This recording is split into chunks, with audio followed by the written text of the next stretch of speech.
అయితే అగ్రిగోల్డ్ విషయంలో అసలు ఏం జరిగింది? మీ మీద ఎందుకు అవినీతి ఆరోపణలు వచ్చాయి? ఒక పోలీస్ ఆఫీసర్ మీద ఇలాంటి ఆరోపణలు రావడం అనేది నాట్ ఎన్ ఈజీ థింగ్ కదా. మీరు ఒక ఏడీజీపీ పొజిషన్ అండ్ సిఐడికి మీరు మెయిన్గా అంటే సిఐడి చీఫ్గా ఉన్నటువంటి వ్యక్తి, ఇలాంటి వ్యక్తి మీద బేసిక్గా ఈ ఆరోపణలు రావడం ఏంటి సార్? అదేనండి నేను చెప్పేది. ఇప్పుడు నేను 30 ఏళ్ళ సర్వీస్లో ఈ లాస్ట్ 2 years తప్పితే అంతకుముందు ఎలాంటి ఎలిగేషన్ లేదు. నాకు ఇండియన్ పోలీస్ మెడల్ వచ్చింది, ప్రెసిడెంట్స్ పోలీస్ మెడల్ వచ్చింది. అవన్నీ కూడా 360 degrees ఎంక్వైరీ చేసి అంత ప్రొఫైల్ కరెక్ట్గా ఉంటేనే అది కేంద్ర ప్రభుత్వం ఇచ్చేది, రాష్ట్ర ప్రభుత్వం కాదు. రాష్ట్ర ప్రభుత్వం రికమెండ్ చేస్తే కేంద్ర ప్రభుత్వం వాళ్ళ ఇంటెలిజెన్స్ తోటి విజిలెన్స్ తోటి ఎంక్వైరీ చేసుకొని క్లీన్ రికార్డు ఉంటేనే ఇచ్చే పథకాలు. అట్లా 2 కూడా నాకు వచ్చినాయి. నాకన్నా సీనియర్స్ ఆ మెడల్స్ రాకుండా సర్వీస్ అయిపోయిన వాళ్ళు చాలా మంది ఉన్నారు బికాస్ ఆఫ్ ఎలిగేషన్. అంత క్లీన్ రికార్డ్ నాది. అంటే ఆ మెడల్స్ సెంట్రల్ గవర్నమెంటే దానికి ఎవిడెన్స్, ఇంకా మీకేం అక్కర్లేదు. అవి 2 కాకుండా నాకు ఇంకా ఒక 5-6 మెడల్స్ రావడం జరిగింది. ఇప్పుడు ఆయన మీద కేసు కట్టాము, అరెస్ట్ చేసాము అన్న గ్రడ్జి తోటి ఈయన లేపిన పుకార్లు అవన్నీ. పుకార్లు లేపడానికి ఏముంది? పైగా అవి కూడా ఎంత బేవర్స్ పుకార్లు లేపాడంటే ఇతను ఏమంటాడు, ఈ మనం అగ్రిగోల్డ్ వాళ్ళకి అమౌంట్స్ పే చేసాం, డిపాజిటర్లకి గవర్నమెంట్ అమౌంట్ రిలీజ్ చేసింది. అది ఎట్లా చేసింది? ఒక 10,000 రూపీస్ వరకు ఒకసారి, ఐ థింక్ తర్వాత 15,000 వరకు ఒకసారి చేసిన. వాళ్ళు ఎంత డిపాజిట్ చేసినా, ఎన్ని డిపాజిట్లు ఉన్నా ఒకదానికి ఎలిజిబిలిటీ. అంటే 10,000 కన్నా మ్యాక్సిమం ఎవరికి రాదు.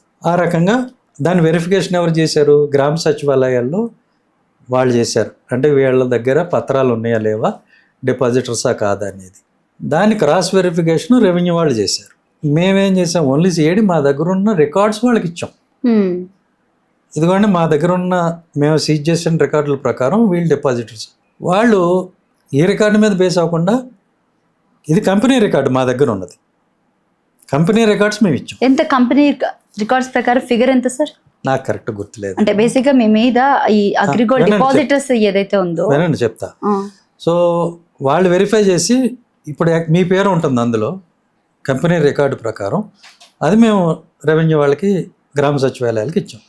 వాళ్ళు ఆ ఎక్స్ వ్యక్తి దగ్గరికి వెళ్ళి, మీ పేరు ఉంది ఇందులో, మీ దగ్గర దీనికి సంబంధించిన డాక్యుమెంట్ అంటే సర్టిఫికేట్ కానీ ఇంకోటి కానీ ఉందా అంటే వాళ్ళు ప్రొవైడ్ చేస్తే 2 మ్యాచ్ చేసుకొని వాళ్ళకి టిక్ పెట్టారు. ఆ లిస్ట్ ఎక్కడికి వెళ్ళింది? డైరెక్ట్గా ఫైనాన్స్ డిపార్ట్మెంట్కి వెళ్ళింది, మాకు రాదు. ఫైనాన్స్ వాళ్ళు వాళ్ళ బ్యాంక్ అకౌంట్ నెంబర్ ఇవన్నీ తీసుకొని డైరెక్ట్గా వాళ్ళకి అమౌంట్ కొట్టారు. ఇందులో మా ప్రమేయం ఎక్కడుందో మీరు చెప్పండి. మేము ఎవరికి ఇప్పించలేము, ఆపలేము. సింపుల్గా మా రికార్డు ఇవ్వటం వరకే మా బాధ్యత. కాబట్టి అతనికి అవగాహన లేదు ఇవన్నీ. అగ్రిగోల్డ్లో డబ్బులు వచ్చినాయి అనగానే మేము ఇచ్చేసాము అనుకుని ఒక బేవర్స్ ఆరోపణ ఏదో చేశారు. మరి 7,20,00,000 స్వాహా చేశారు. అలాగే అగ్రిగోల్డ్ సాంకేతికత అభివృద్ధి కోసం ఏవైతే ఉన్నాయో 75 లక్షలు కూడా మీరు స్వాహా చేశారని చెప్పేసి అవినీతి ఆరోపణల నిరోధక శాఖ ప్రజెంట్ మీ మీద విచారణ కూడా జరుపుతుంది కదా వీటి మీద. మీకు ఒకటి చెప్తున్నా, ఇతను ఇంకొకడో ఎవడో పనికిమాలినోడు పిటిషన్ పెట్టాడు. ఏ పనికిమాలినోడు పిటిషన్ పెట్టినా ఎంక్వైరీ చేస్తారు. అందులో విచిత్రం ఏముంది? ఎంక్వైరీ ఎన్ని రోజుల్లో అవుతుంది? 3 నెలలు అవుతుందో 6 నెలలు అవుతుంది. ఇది అయిపోయి మీకు దాదాపు 2 సంవత్సరాలు అవుతుంది. ఎవిడెన్సెస్ ఉంటే ఈ పాటి కేసు రిజిస్టర్ చేసేవాళ్ళు కదా. అది మీరు అర్థం చేసుకోవాల్సింది. పిటిషన్ ఎవరిచ్చినా ఎంక్వైరీ చేస్తారు, రైట్? సో సిఐడిలో కానీ ఇంకో చోట కానీ మనం పనిచేసినప్పుడు అనేక పనులు జరుగుతూ ఉంటాయి. దానిలో ప్రొసీజర్ మనం ఫాలో అయ్యామా లేదా? మీ మీద ఇప్పుడు వరకు ఏసీబీ కేసు ఉంది కాబట్టి కేసు లేదు, ఎంక్వైరీ ఏసీబీ కేసు కాదు. ఇందులో ఏమైనా జగన్ హస్తం ఉందా? ఏంటి ఈ కేసులో? ఏ కేసు అండి? ఈ దీనికి సంబంధించి ఏదైతే ఉందో, ఈ స్వాహా చేసిన అమౌంట్ ఏదైతే ఉందో మాజీ సీఎం జగన్ గారి హస్తం అది ఎలిగేషన్ మాత్రమే. ఎలిగేషన్ ఎవరి మీద ఎవరైనా చేయొచ్చు. ఆరోపణలనే చెప్తున్నాను కదా సార్. అదే ఆరోపణ. ఇప్పుడు నేను కూడా మీ మీద ఆరోపణ చేయొచ్చు, లేకపోతే మీరు నా ఇంటర్వ్యూ తీసుకున్నారు ఆయన ఆరోపణ చేయొచ్చు. నా దగ్గర డబ్బులు తీసుకుని మీరు ఇంటర్వ్యూ చేశారు, అంతే కదా.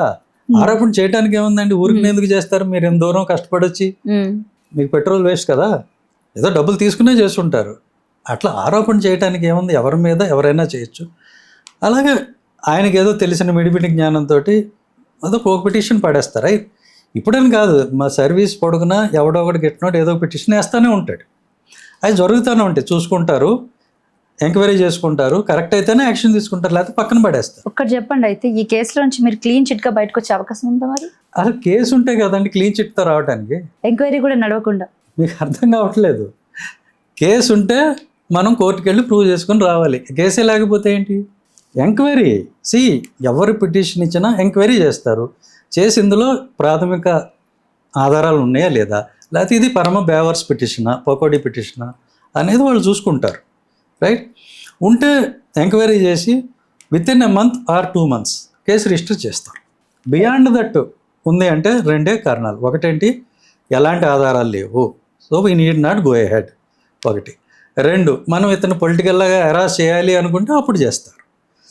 ఇమ్మీడియట్గా చేస్తే మీకు కరెక్ట్గా మ్యాటర్ ఉన్నట్టు, లేట్ చేసి కేసు రిజిస్టర్ చేస్తే అది పొలిటికల్ హెరాస్మెంట్. ఇది గుర్తుపెట్టుకోండి. ఎందుకంటే ఎలాంటి ఎంక్వైరీ అయినా కూడా మీకు 30 రోజుల కన్నా 30 రోజులు, 60 రోజులు, 90 రోజులు అంతకన్నా ఎక్కువ పట్టదు. సిఆర్పిసి కూడా ఏం చెప్తుంది, ఏ కేసు అయినా సరే మీరు 90 రోజులు ఛార్జ్షీట్ వేయమని చెప్తుంది. అంటే విచారణ సాధారణంగా ముగించడానికి 90 రోజులు సరిపోతుంది.